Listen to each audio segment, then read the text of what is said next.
Je m'appelle Armelle, et si vous m'aviez vu ce soir-là, vous n'auriez probablement pas posé un second regard sur moi. J'étais l'ombre dans la lumière éclatante du château de Montaigu, un magnifique domaine du XVIIIe siècle situé sur les hauteurs de Nancy, là où la bourgeoisie lorraine aime étaler sa richesse et ses privilèges.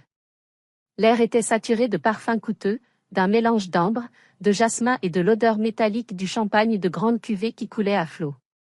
Nous étions réunis pour les fiançailles de ma petite sœur, Coralie. À 26 ans, elle était l'incarnation de la réussite superficielle, belle, capricieuse, et sur le point d'épouser Gauthier, l'héritier d'une des plus grandes dynasties de transport de la région. Elle portait une robe Dior en soie ivoire, un chef-d'œuvre de couture qui épousait chaque courbe de son corps, un vêtement qui coûtait plus cher que l'intégralité de mes revenus annuels.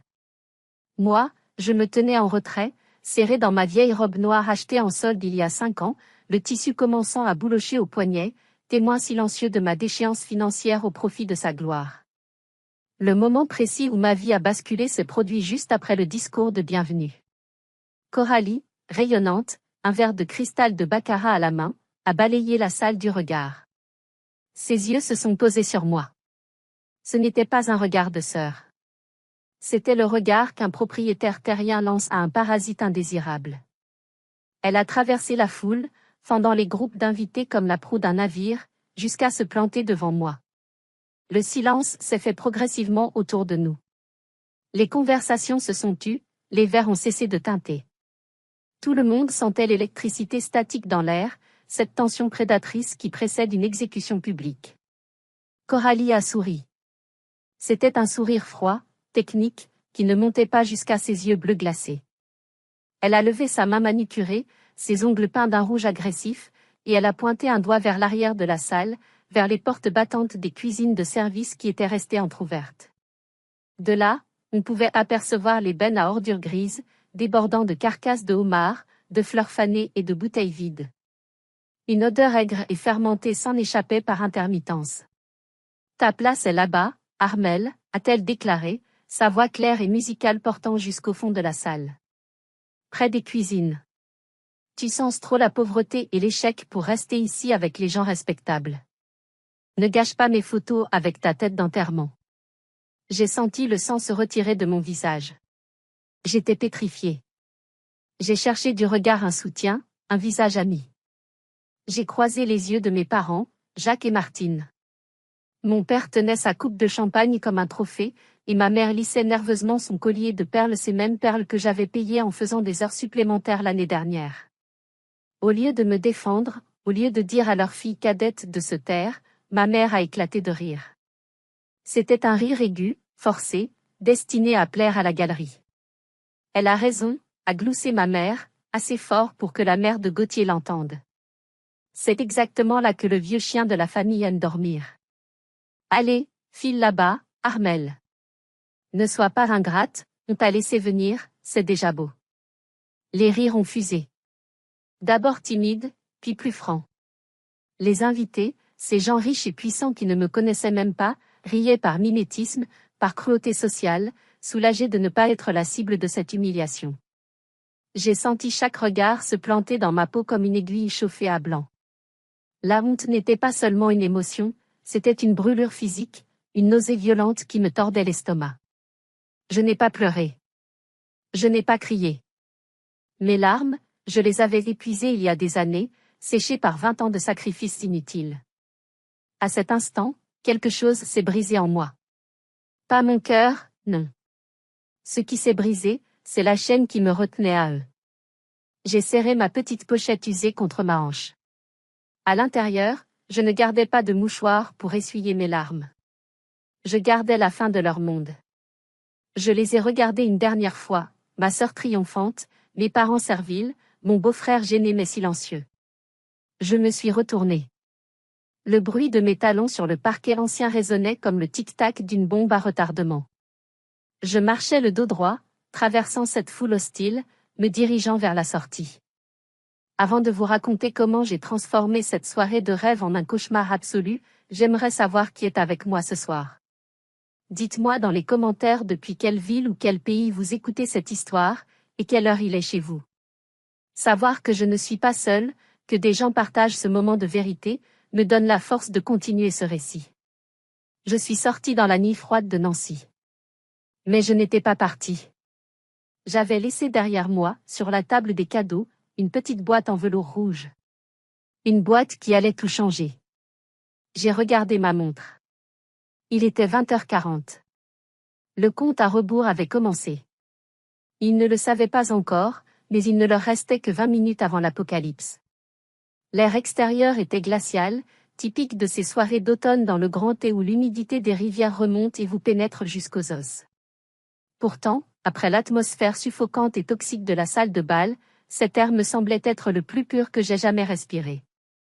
Je me suis dirigée vers le parking des visiteurs, mes talons s'enfonçant légèrement dans le gravier, produisant un crissement rythmé qui accompagnait ma respiration saccadée.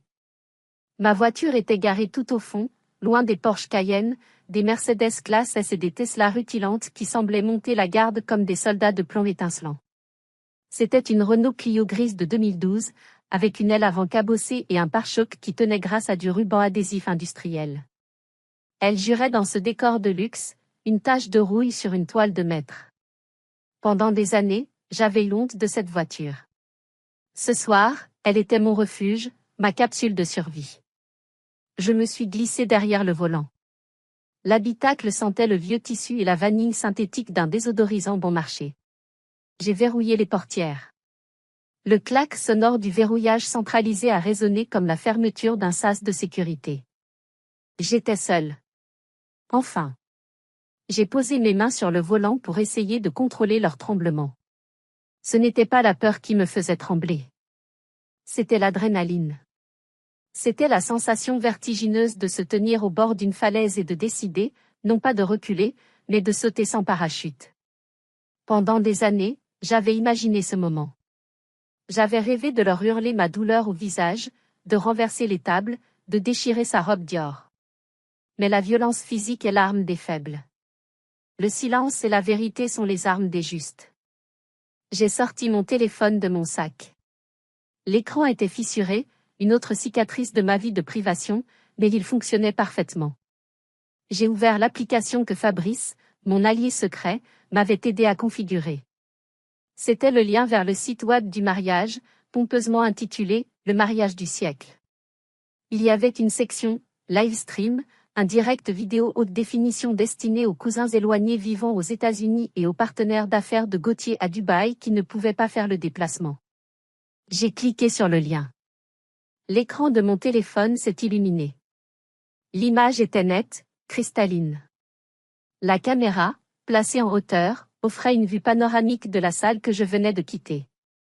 Je voyais les serveurs circuler avec des plateaux d'argent, je voyais les lustres scintiller, je voyais les invités rire, insouciants, reprenant leur conversation futile comme si je n'avais jamais existé. Le son m'est parvenu avec un léger décalage, le brouhaha des mondanités, le tintement des couverts, et un quartet à cordes jouant une version mielleuse des 4 saisons de Vivaldi. C'était une sensation surréaliste. J'étais là, assise dans le noir, seule dans ma voiture froide, à peine à 500 mètres d'eux, et pourtant j'avais l'impression d'être une espionne, un fantôme observant les vivants avant de hanter leur maison. Je les voyais, mais eux ne voyaient pas l'épée de Damoclès qui oscillait dangereusement au-dessus de leur tête poudrée. Je me suis revue, petite fille, essayant toujours de comprendre pourquoi je n'étais jamais assez bien. Pourquoi mes notes parfaites à l'école ne valaient rien face à un simple sourire de Coralie. Pourquoi je devais porter ces vêtements usés alors qu'elle avait toujours du neuf. Pourquoi j'étais la servante de mon propre sang. Ce soir, dans cette voiture, l'enfant blessée et suppliante en moi est morte. Elle a laissé la place à une femme froide, calculatrice, prête à appuyer sur le détonateur. J'ai calé mon téléphone sur le tableau de bord, le chargeur branché sur l'allume-cigare pour ne rien rater. J'ai ajusté mon siège pour être confortable. J'avais une vue directe sur les fenêtres illuminées du château, qui brillaient comme des yeux malveillants dans la nuit noire. Profitez bien, ai-je murmuré à l'écran, ma voix rauque résonnant dans l'habitacle silencieux. Buvez votre champagne millésimé. Mangez vos petits fours au foie gras. Parce que l'addition arrive. Et croyez-moi, elle va être beaucoup plus salée que vous ne l'imaginez. Sur l'écran, j'ai vu ma mère s'approcher de Coralie. Elle riait aux éclats. Maman lui caressait le bras nu, probablement en train de la féliciter d'avoir remis l'aîné à sa place, avec tant d'élégance. Elles étaient belles, rayonnantes, victorieuses. Elle ne se doutait pas que le véritable cadeau de fiançailles n'était pas sur la table, mais caché dans l'ombre, prêt à être déballé par la seule personne qu'elle craignait vraiment, Geneviève, la mère de Gauthier. Mais pour comprendre pourquoi j'en suis arrivée là, pourquoi j'étais prête à détruire ma propre famille sans le moindre remords, il faut que vous compreniez le poids écrasant que j'ai porté sur mes épaules. Il faut remonter le temps, vers ce mensonge originel qui a volé ma vie et forgé mes chaînes. Tout a commencé par un mensonge. Un mensonge si énorme, si monstrueux et si bien construit, qu'il a défini chaque seconde de mon existence pendant 20 ans. C'était la fondation pourrie sur laquelle ma famille avait bâti son empire de manipulation. J'avais 12 ans. C'était l'hiver 1993, un hiver particulièrement rude en Lorraine. J'ai contracté une pneumonie sévère qui a mal tourné. J'ai passé 3 semaines à l'hôpital, oscillant entre la vie et la mort, délirant de fièvre, les poumons en feu. Quand je me suis enfin réveillée, sortie du brouillard des médicaments, mes parents étaient à mon chevet. Ils avaient les yeux cernés, l'air grave et solennel. Mon père, Jacques, m'a pris la main. Sa paume était moite. Il m'a regardé droit dans les yeux et m'a dit, la voix tremblante d'émotion, « Ma chérie, on a dû vendre la maison. Les traitements spécialisés coûtaient trop cher, l'assurance ne couvrait pas tout. On a tout vendu pour te sauver. On n'a plus rien, on est ruiné, mais on t'a toi. C'est tout ce qui compte. » J'ai pleuré de gratitude. Je me suis sentie écrasée par la culpabilité d'être en vie. J'avais 12 ans et je portais déjà sur mes épaules la ruine de ma famille. À partir de ce jour-là, je suis devenue leur débitrice éternelle. J'ai grandi avec cette dette morale gravée au fer rouge dans mon âme. Coralie est née 2 ans plus tard, le bébé miracle arrivé après la tempête. Elle était le soleil, l'espoir, la princesse. J'étais le nuage coûteux, le fardeau qui avait failli tout détruire. Pendant que Coralie avait des cours de danse classique, des vêtements de marque et des vacances à la mer chaque été, je portais des vêtements d'occasion achetés au kilo et je travaillais dès l'âge légal de 16 ans. Je faisais du babysitting soir et week-end, je lavais des voitures dans le quartier, je distribuais des journaux à l'aube sous la pluie. Chaque centime que je gagnais, je le donnais à ma mère. Pour rembourser un peu, pour aider, disait-elle en prenant les billets froissés sans jamais dire merci, comme si c'était un dû. J'ai excellé à l'école, non par passion, mais par nécessité absolue. J'ai obtenu une bourse, j'ai fait des études de gestion, je suis devenue responsable logistique. C'était un bon poste, avec un bon salaire. Mais je ne voyais jamais la couleur de mon argent. Chaque fin de mois, le rituel était immuable. Ma mère m'appelait, le loyer avait augmenté, la facture d'électricité était trop élevée, Coralie avait besoin de nouvelles chaussures pour son audition. Elle me prenait systématiquement 70% de mes revenus. Et si j'osais hésiter, si j'osais dire que je voulais garder un peu d'argent pour moi, elle jouait la carte ultime, celle qui me faisait taire instantanément, après tout ce qu'on a sacrifié pour toi. Tu nous laisserais mourir de faim alors qu'on a vendu notre toit pour tes poumons? Tu as la mémoire courte, ma fille. Et je payais. Toujours. Je payais pour expier le péché d'avoir survécu. Le point de rupture a failli arriver il y a 6 mois. Coralie, qui n'avait même pas encore son permis définitif, a pris ma voiture sans me demander une nuit où je dormais. Elle est sortie faire la fête. Elle a grillé un feu rouge en plein centre de Nancy, percuté violemment la vitrine d'un magasin de luxe et s'est enfuie. La police est venue frapper à ma porte au petit matin.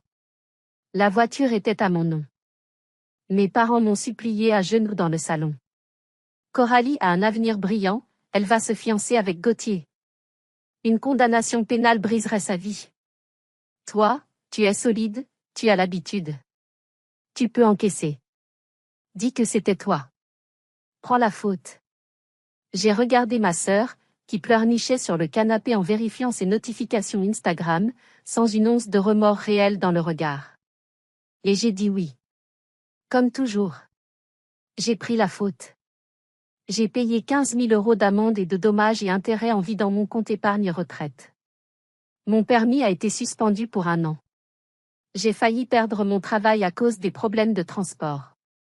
J'ai dû prendre le bus, me lever à 5 heures du matin, marcher sous la pluie battante, pendant que Coralie roulait fièrement dans la nouvelle Audi A3 offerte par Gauthier pour fêter ses fiançailles. C'est là que j'ai commencé à me sentir vide. Pas en colère, pas triste. Juste vide. Comme une coquille creuse. J'étais devenu un fantôme dans ma propre vie, un simple outil financier pour leur bonheur. Mettez-vous à ma place un instant.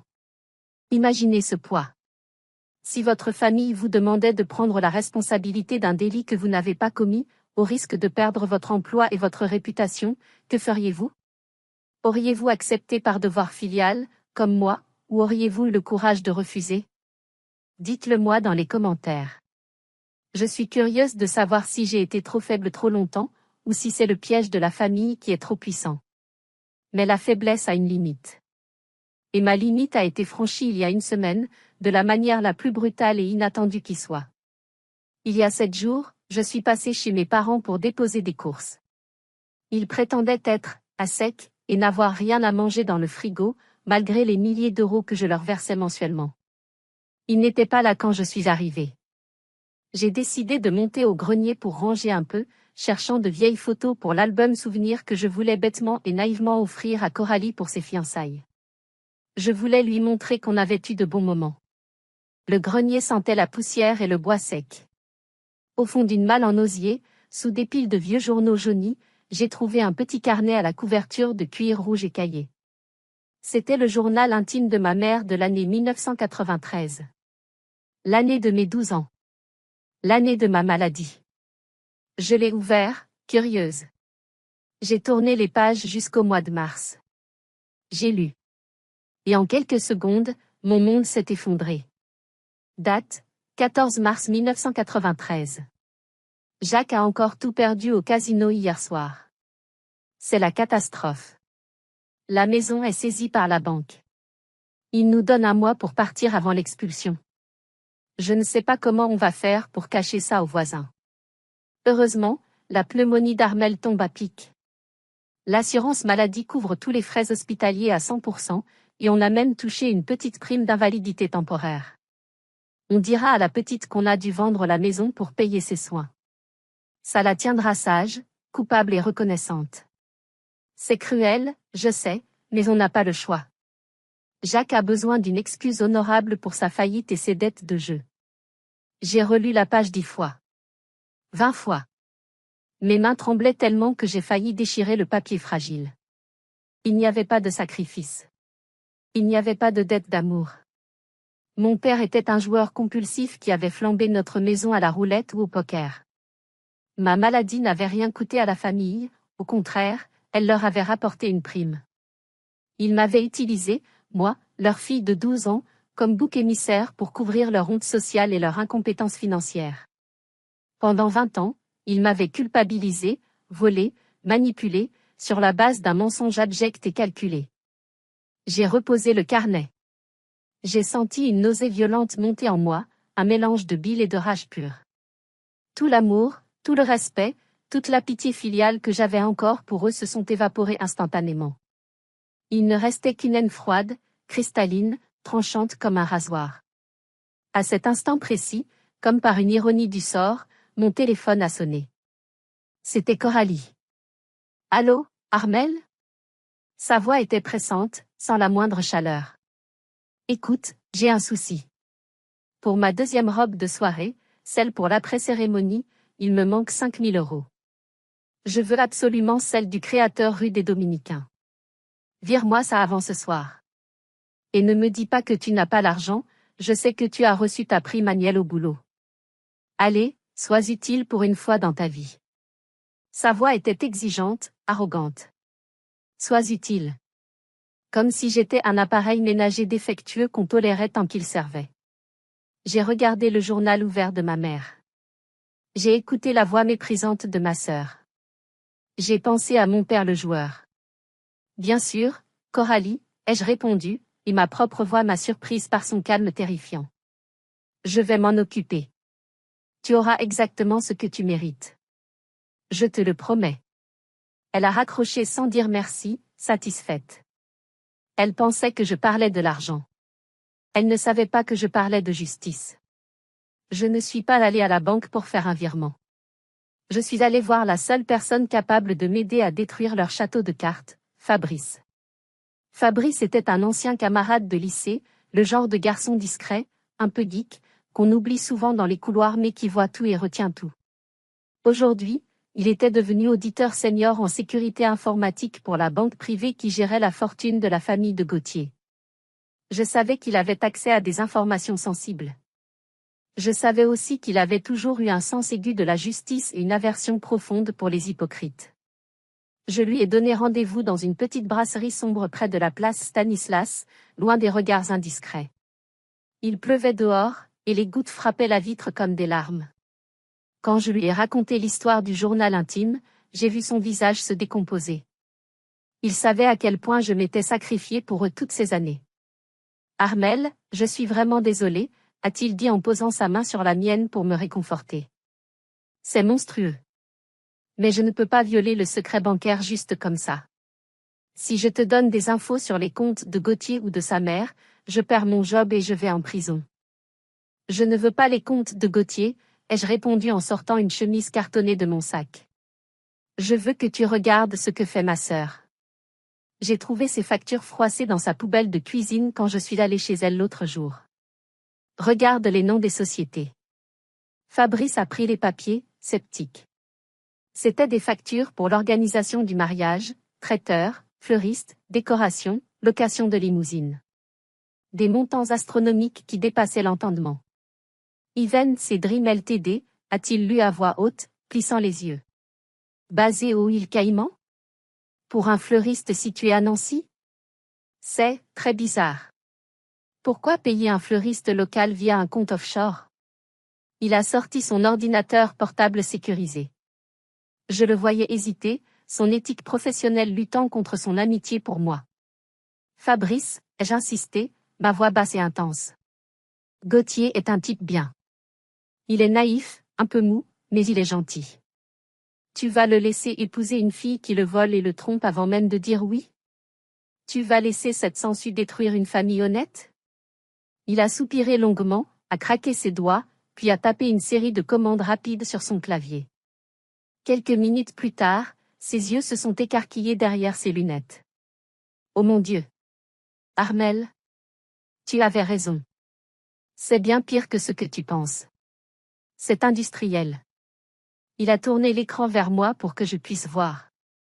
Coralie avait mis en place un système de détournement de fonds digne d'un escroc professionnel. Elle avait scanné la signature de Geneviève, la mère de Gauthier, qui gérait le fonds fiduciaire alloué au mariage. Elle créait de fausses factures via des sociétés écrans qu'elle avait enregistrées en ligne à la va-vite. Le mécanisme était simple mais audacieux, le fonds fiduciaire de Geneviève payait les factures gonflées. L'argent partait sur les comptes des sociétés écrans au Caïmans ou à Chypre. Et de là, il était transféré sur un compte personnel secret au nom de Coralie dans une néobanque. Elle a détourné combien, ai-je demandé, la gorge sèche, redoutant la réponse. Sur les 6 derniers mois? Fabrice a ajusté ses lunettes, incrédule. 150 000 euros. 150 000. Et regarde où va l'argent ensuite. Il a cliqué sur un autre onglet, détaillant les dépenses du compte secret. Débit, boutique Hermès Luxembourg, 12 000 euros. Débit, casino en ligne BetClick, 45 000 euros, il semblerait qu'elle ait hérité du vice de notre père. Débit, virement régulier à un certain Marc D, 20 000 euros. Marc D, ai-je demandé. C'est son ex, le prof de tennis, non, a rappelé Fabrice. Le type musclé avec qui elle sortait l'été dernier. Le puzzle était complet et l'image était hideuse. Ma sœur ne se contentait pas de voler sa future belle famille pour s'acheter des sacs à main. Elle payait son ex-amant, soit pour acheter son silence, soit pour continuer à le voir dans le dos de Gauthier. C'était de l'adultère financé par le vol. Fabrice m'a regardé, le visage grave. Si Geneviève voit ça, c'est la guerre nucléaire. Elle ne pardonne rien. Elle a ruiné un de ses concurrents l'année dernière pour une simple rupture de contrat mineur. Là, c'est de la haute trahison. C'est exactement ce que je veux, ai-je dit, Un sourire sombre étirant mes lèvres. Je veux la guerre totale. Fabrice a hésité encore une seconde, puis il a sorti une petite clé USB rouge de sa poche. Il a copié tous les dossiers, les relevés bancaires, les fausses factures, les traces IP prouvant que les virements venaient de l'ordinateur personnel de Coralie, et même des captures d'écran de conversation WhatsApp qu'elle avait stupidement synchronisées sur le cloud. Tiens, a-t-il dit en me tendant la clé comme si c'était une arme chargée et dégoupillée. Fais attention, Armel. Une fois que tu as lâché ça dans la nature, il n'y a pas de retour en arrière possible. Tu vas tout brûler. J'ai serré la clé USB dans ma main. Elle était froide, petite, insignifiante en apparence. Mais je savais qu'elle contenait assez de venin pour tuer tous les monstres qui avaient hanté mon enfance et ma vie d'adulte. De retour chez moi, dans mon petit appartement humide, j'ai passé la nuit blanche à organiser les données de la clé USB. Je ne voulais pas simplement balancer des chiffres bruts que personne ne prendrait le temps de lire. Je voulais raconter une histoire, une narration visuelle que même un enfant ou une matriarche furieuse pourrait comprendre en une fraction de seconde. J'ai créé un dossier principal intitulé « Rapport d'audit confidentiel, projet Coralie ». Le premier fichier était un graphique simple, presque enfantin. Une ligne rouge montrant l'argent sortant du compte de Geneviève, et une ligne verte montrant l'argent entrant directement dans la poche de Coralie. Le deuxième fichier était le plus accablant, les relevés de compte détaillés, mis en page côte à côte. J'ai surligné en jaune fluo les divergences. 15 octobre, achat déclaré, décoration florale haut de gamme, facture fausse, 15 000 €. 16 octobre, dépenses réelles correspondantes sur le compte secret, week-end spa de luxe à Monaco, réservation pour 2 personnes. Le troisième fichier était le coup de grâce moral. Les conversations WhatsApp exportées. Coralie à Marc, l'amant, t'inquiète pas bébé, la vieille Geneviève est complètement gâteuse et aveugle. Elle signe tout ce que je lui envoie. Dès que j'ai la bague au doigt, je sécurise le contrat de mariage béton et on se tire aux Maldives avec le pactole. Coralie à maman, Armel a payé ma robe? Quelle imbécile celle-là. Heureusement qu'elle est moche et seule, ça l'oblige à être généreuse pour qu'on la supporte un peu. En lisant ce dernier message, j'ai senti une dernière fissure dans mon cœur se refermer définitivement. C'était fini. Il n'y avait plus de doute, plus de pitié, plus d'hésitation. Ces mots étaient la preuve que je n'étais rien pour eux, juste une ressource à exploiter jusqu'à l'épuisement. J'ai imprimé les documents les plus chocs sur du papier glacé de haute qualité. J'ai voulu que cela ressemble à un rapport professionnel, froid, clinique, indiscutable. La forme devait être aussi impeccable que le fond était sordide. J'ai regardé la clé USB rouge. Elle brillait sous la lampe de bureau comme un œil maléfique.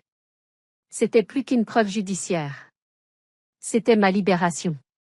C'était la preuve tangible que je n'étais pas folle, que je n'étais pas méchante, que je n'étais pas le problème de cette famille. J'étais la solution finale. J'ai imaginé la réaction de Geneviève. Je la connaissais de réputation dans toute la ville. C'était une femme d'affaires impitoyable qui avait bâti un empire textile à la force du poignet après la mort prématurée de son mari. Elle détestait 2 choses par-dessus tout, le mensonge et le gaspillage d'argent. Coralie incarnait les 2 à un niveau olympique. Mais comment faire parvenir ce poison mortel à sa destinataire sans être interceptée? Coralie surveillait tout comme un faucon. Si j'envoyais un mail, elle pouvait le supprimer du téléphone de Gauthier qu'elle contrôlait souvent. Si je l'envoyais par la poste, elle pouvait intercepter le courrier au château. Non, il fallait que la remise soit publique, mais discrète. Il fallait que ce soit un cadeau. Un cheval de Troie déposé au cœur de la forteresse ennemie, sous les yeux de tous, mais invisible jusqu'au moment fatal. J'ai sorti une boîte que j'avais achetée spécialement pour l'occasion. La boîte était magnifique, un chef-d'œuvre de tromperie. C'était un écrin de velours rouge sombre, presque bordeaux, la couleur préférée de Geneviève, symbole de pouvoir et de passion. Je l'avais entouré d'un ruban de satin doré, large et soyeux, noué avec une perfection géométrique. L'extérieur respirait le luxe, le respect et la déférence. C'était le genre de paquet qu'on ne peut pas ignorer sur une table. À l'intérieur, j'ai placé la clé USB dans une fente découpée avec précision dans la mousse de protection noire, juste à côté d'une petite bouteille de parfum vide que j'avais remplie d'eau juste pour donner du poids et du bruit si on secouait la boîte, pour simuler un cadeau précieux. Mais le plus important, l'élément déclencheur, était la carte. J'avais passé 1 heure à rédiger le texte parfait, calligraphié à la main avec une encre noire profonde. Je ne voulais pas écrire « cadeau de mariage » ou « félicitations ». C'était trop banal, trop facile à ignorer. Je voulais piquer la curiosité maladive et paranoïaque de Geneviève. Sur l'enveloppe collée fermement sur le dessus de la boîte, j'ai écrit en lettres majuscules, strictement confidentielles, à l'attention exclusive de Madame Geneviève. Bilan financier final avant signature du contrat. Urgent. Je savais comment fonctionnait le cerveau de cette femme d'affaires. Si elle voyait « cadeau », elle l'ouvrirait plus tard, peut-être le lendemain. Si elle voyait « confidentiel », financier et « urgent », son instinct de prédatrice prendrait le dessus instantanément. Elle ne pourrait pas résister. Elle voudrait vérifier, contrôler, s'assurer que personne n'essayait de la doubler ou de cacher des dettes. Le soir de la fête, je suis arrivé tôt, profitant de mon statut de « famille » pour entrer avant le gros des invités. J'ai profité du chaos de l'installation. Les gardes de sécurité étaient occupés à vérifier les listes d'invités VIP à l'entrée principale. Je me suis glissé vers la grande table ronde au centre du hall d'entrée, dédiée aux cadeaux. Elle croulait déjà sous les paquets argentés et blancs, des services en porcelaine de Limoges, de l'argenterie Christophe, des œuvres d'art contemporain. Le mien, avec son velours rouge sang, jurait violemment au milieu de cette blancheur virginale. C'était fait exprès. Je ne l'ai pas caché. Je l'ai posé non pas en bas de la pile, mais tout en haut, en équilibre précaire sur une énorme boîte de robots culinaires. Il trônait là, arrogant, impossible à rater. Il attirait l'œil comme un signal d'alarme dans la nuit. Mon cœur battait à tout rompre dans ma poitrine. J'avais l'impression que tout le monde me regardait, que le mot « traître » était écrit en lettres néon sur mon front. Mais personne n'a fait attention à la femme en robe noire démodée. Pour eux, j'étais transparente, une ombre parmi les lumières. J'étais invisible. Et pour une fois, mon invisibilité était mon super-pouvoir. Une fois le paquet posé, je me suis retirée dans l'ombre, le souffle court, attendant l'arrivée de ma sœur et mon inévitable expulsion. Je savais qu'elle allait me chasser. C'était dans sa nature cruelle. Elle ne supporterait pas ma présence ternissant son tableau parfait. Et j'avais besoin qu'elle me chasse. J'avais besoin d'être la victime aux yeux de tous, juste avant de devenir le juge suprême. Le piège était tendu. Et maintenant, retour dans ma voiture. Le piège est en place. La proie approche. Dans l'habitacle confiné de ma Renault, la lumière bleue de mon téléphone était la seule source d'éclairage, projetant des ombres fantomatiques sur mon visage. Sur l'écran, le drame se jouait en direct, comme un film dont j'étais la réalisatrice invisible. Le maître de cérémonie, un homme élégant en smoking avec un micro brillant, a pris la parole. Sa voix était onctueuse, et maintenant, mesdames et messieurs, une tradition chère à la famille de Gauthier. Avant le bal, Madame Geneviève va procéder à l'ouverture du cadeau le plus intrigant de la soirée. C'est une coutume pour porter chance aux fiancés. J'ai retenu mon souffle. C'était une tradition que je connaissais. Geneviève aimait montrer qu'elle avait le contrôle sur tout, même sur les surprises. Elle voulait valider chaque objet entrant dans sa maison. La caméra a zoomé sur la table des cadeaux. Une main baguée de diamants s'est tendue dans le champ. Elle a ignoré les paquets Tiffany bleu turquoise et les boîtes orange Hermès. Elle est allée droit vers le rouge. Mon rouge. Oh, a commenté le MC avec un enthousiasme fin. Un paquet mystérieux et audacieux. Voyons ce qu'il contient. J'ai vu Coralie à l'arrière-plan, floue mais reconnaissable. Elle tenait une nouvelle coupe de champagne, souriant bêtement, ivre de sa propre importance. Elle a chuchoté quelque chose à l'oreille de Gauthier en riant. J'ai pu lire sur ses lèvres, c'est sûrement une bêtise de mes parents, un truc kitsch. Gauthier a ri avec elle, confiant et amoureux. Pauvre idiot. Il ne savait pas qu'il riait au bord de sa propre tombe. Geneviève a pris l'enveloppe collée sur la boîte. Elle a lu le message, strictement confidentiel. J'ai vu ses sourcils parfaitement épilés se froncer. Son visage, jusque-là masqué par un sourire social poli, est devenu instantanément sérieux, presque dur. L'instinct du requin d'affaires s'était réveillé. Elle a déchiré l'enveloppe d'un geste sec, sorti la carte, lu le contenu rapidement. Puis elle a ouvert la boîte en velours. Elle a pris la clé USB. Elle l'a tournée entre ses doigts, l'examinant sous la lumière des lustres. Le silence dans la salle était palpable, même à travers les haut-parleurs de mon téléphone. Ce n'était pas un bijou. Ce n'était pas de l'argent. C'était de la data. Et dans son monde, la data était synonyme de pouvoir, ou de danger. Geneviève a levé la tête.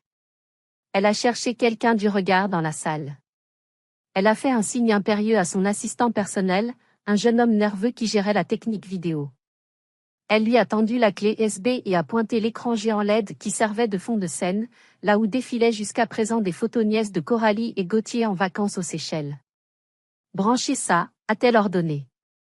Sa voix n'était pas forte, mais elle a coupé net le brouhaha des conversations. Le micro l'a capté parfaitement. Maintenant. Coralie a commencé à avoir l'air inquiète. Son sourire a vacillé. Elle a fait un pas en avant, sentant que quelque chose clochait. Belle maman?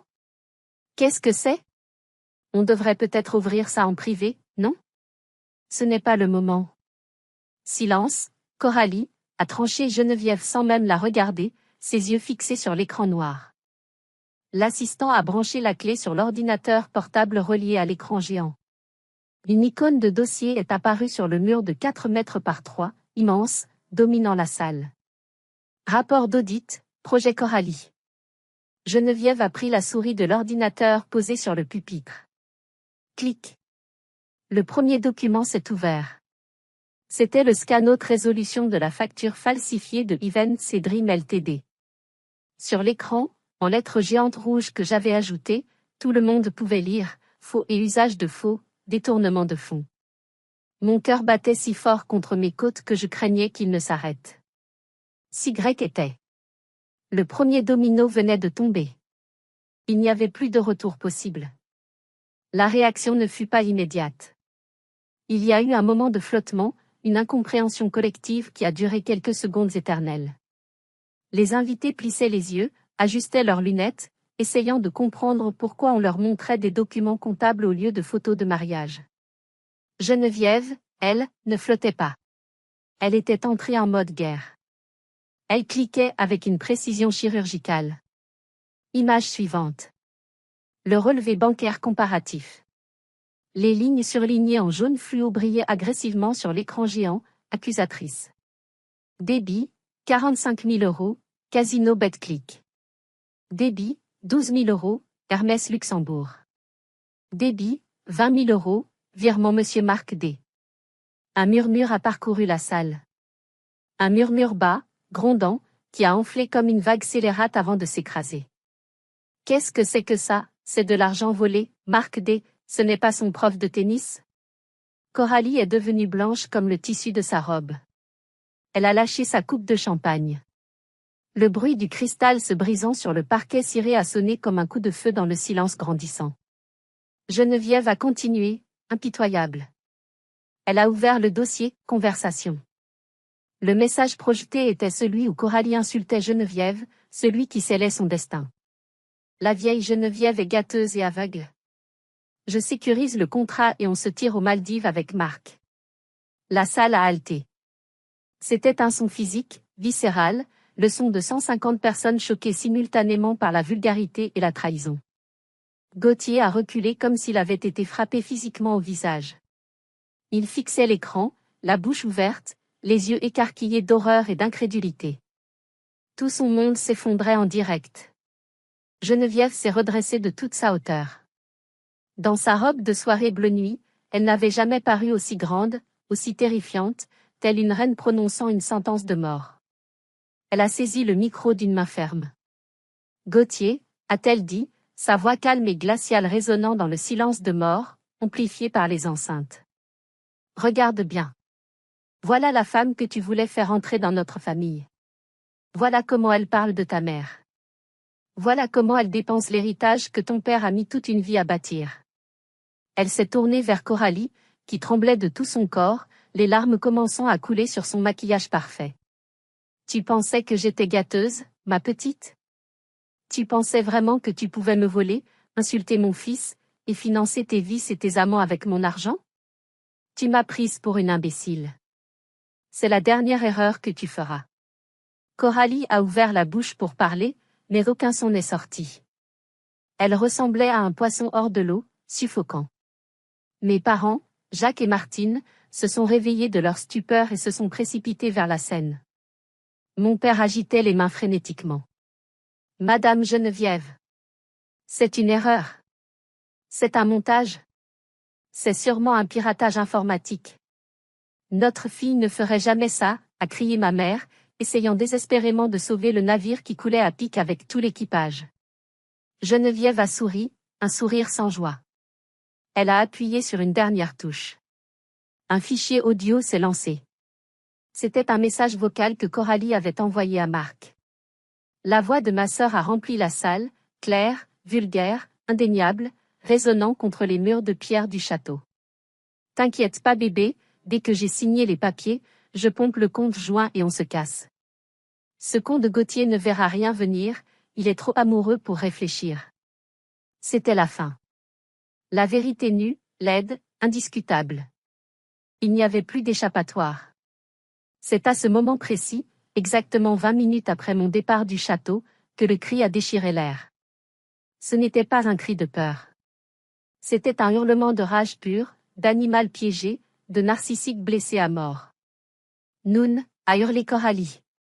Sa voix a saturé le micro du live stream, créant un larcène strident qui m'a forcé à baisser le volume dans ma voiture. Elle s'est jetée vers l'ordinateur, griffe en avant, essayant de l'arracher des mains de Geneviève. Éteignez ça. C'est faux. C'est Armelle. Je le sais. C'est cette salope d'Armelle qui a fait ça. Elle est jalouse de moi. Elle veut me détruire.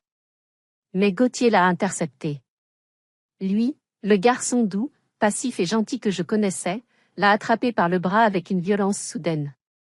Il l'a repoussée. Elle est tombée lourdement sur ses fesses, sa magnifique robe Dior s'étalant autour d'elle comme une flaque de lait renversée et souillée.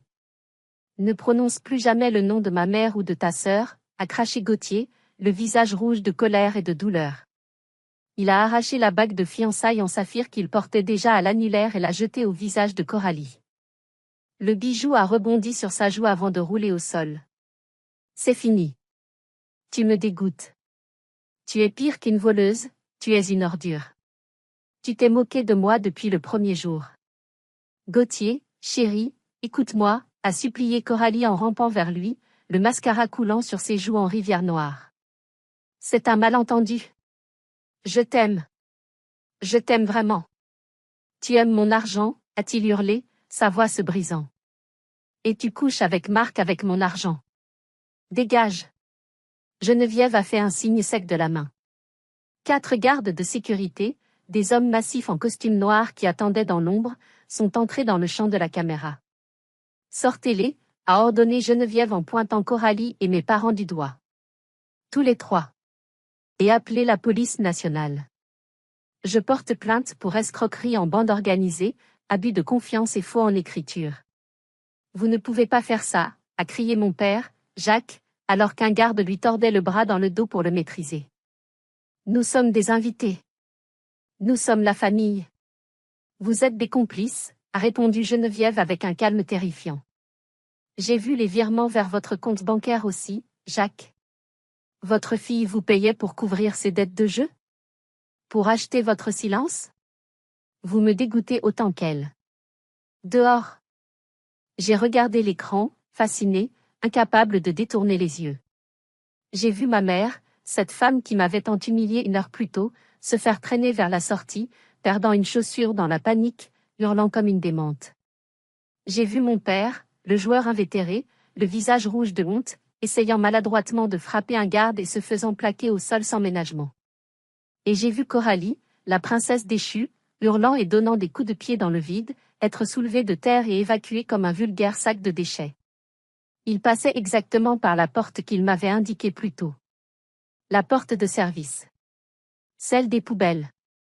L'ironie était si parfaite, si symétrique, qu'elle en était presque douloureuse. Le destin avait bouclé la boucle. Dans ma voiture, le silence est retombé, lourd et épais. Sur l'écran, la fête était morte. Les invités étaient sous le choc, immobiles, chuchotant derrière leurs mains. Geneviève, impassible, a refermé l'ordinateur portable d'un claquement sec. J'ai éteint mon téléphone. L'écran est devenu noir. J'ai posé ma tête contre le volant et j'ai pris une grande inspiration. L'air froid de la nuit a rempli mes poumons. Pour la première fois depuis 20 ans, depuis ce jour à l'hôpital, je respirais sans ressentir le poids d'une dette imaginaire écrasant ma poitrine. Je n'ai pas ri. Je n'ai pas pleuré. J'ai juste ressenti une paix immense, profonde. Le cancer qui rongeait ma vie venait d'être extirpé. L'opération avait été brutale, sanglante, publique, mais elle était réussie. J'ai tourné la clé de contact. Le moteur de ma vieille Clio a toussé un peu, puis a ronronné, fidèle au poste. J'ai quitté le parking, laissant derrière moi le château illuminé et son chaos grandissant. Je ne suis pas rentré chez moi. J'avais déjà fait mes valises le matin même, anticipant la tempête. Tout ce qui comptait pour moi était entassé dans mon coffre, quelques vêtements, mes diplômes, et mes économies que j'avais retirées en liquide. Pendant que je roulais sur l'autoroute A31, filant vers le sud, mon téléphone s'est remis à vibrer sur le siège passager. 1 fois. 10 fois. 50 fois. L'écran s'illuminait sans cesse avec des noms que je connaissais trop bien, maman, papa, Coralie. J'ai demandé à l'assistant vocal de lire un dernier message, par curiosité morbide. C'était un message vocal de ma mère. La voix synthétique a commencé à lire, puis j'ai appuyé pour écouter l'audio original. C'était un mélange de hurlements et de sanglots hystériques. Armelle! Qu'est-ce que tu as fait? Tu es folle. La police est là. Ils vont nous mettre en garde à vue. Geneviève nous réclame tout. Elle va faire saisir la maison. Réponds, espèce d'ingrate. Tu dois nous aider. Reviens tout de suite et dis-leur que c'est toi qui as piraté le compte. Dis-leur que Coralie n'y est pour rien. Sauve ta sœur. Encore. Jusqu'au bout.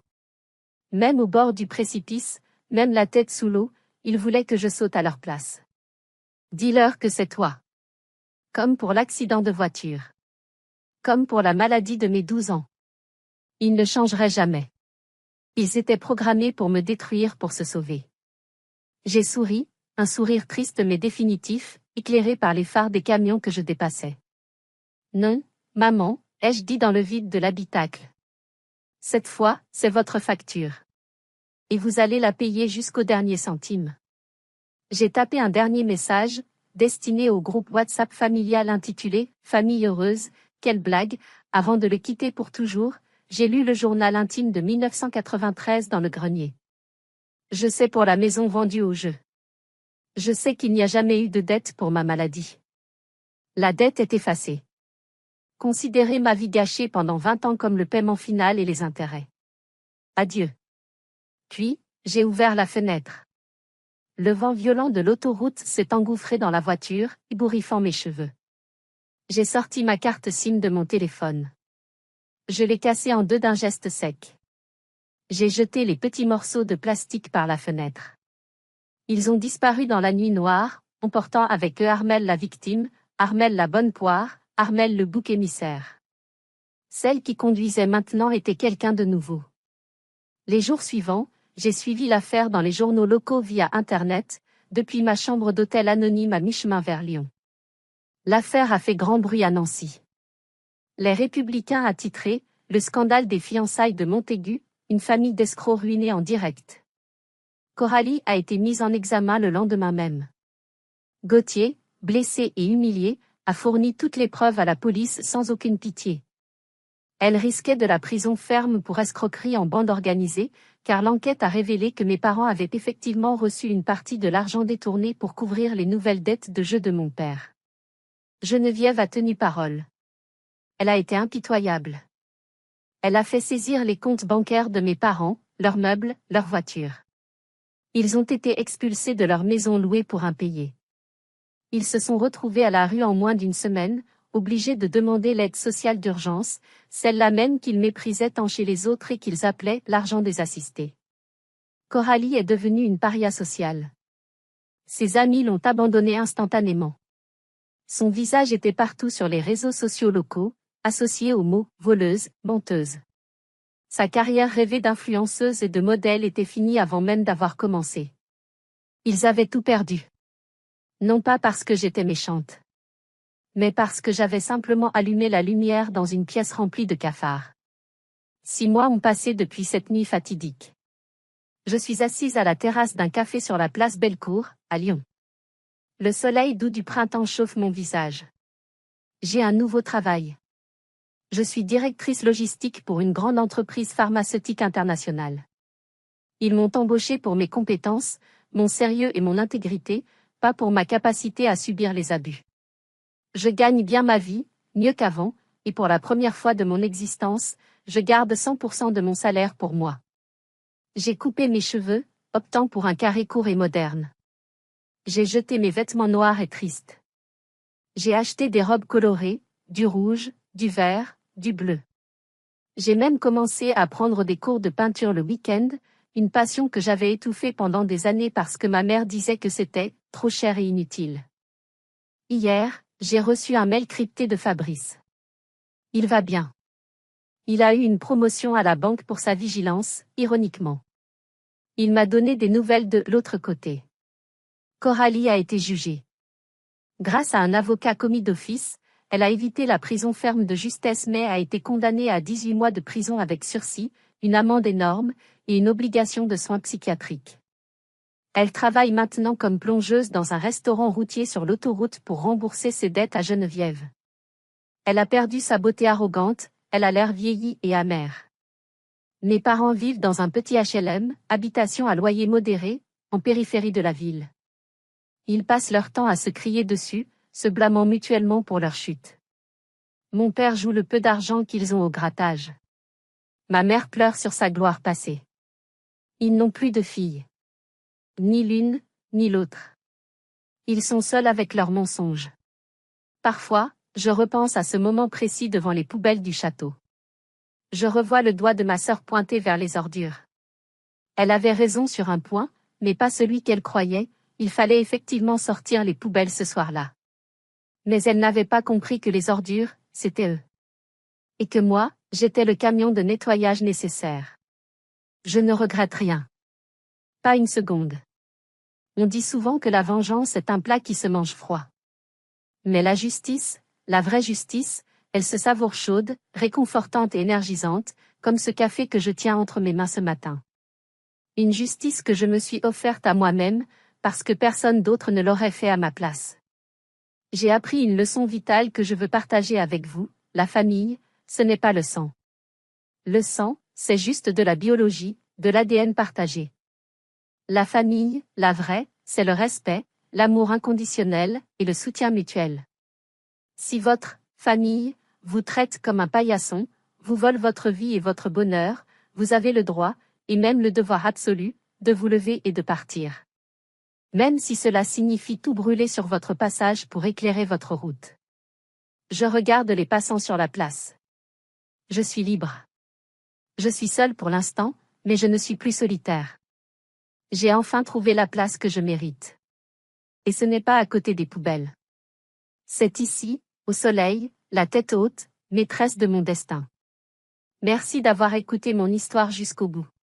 Si vous avez ressenti cette libération avec moi, ou si vous avez vous-même vécu une histoire toxique avec votre famille et que vous avez eu le courage de dire stop, s'il vous plaît, laissez un « j'aime » sur cette vidéo. Partagez votre expérience dans les commentaires ci-dessous, cela aide énormément de savoir qu'on n'est pas seul face à ces épreuves. Et surtout, abonnez-vous à la chaîne pour d'autres histoires de justice, de vérité et de résilience. Prenez soin de vous, protégez-vous, et ne laissez jamais, jamais personne vous dire où est votre place.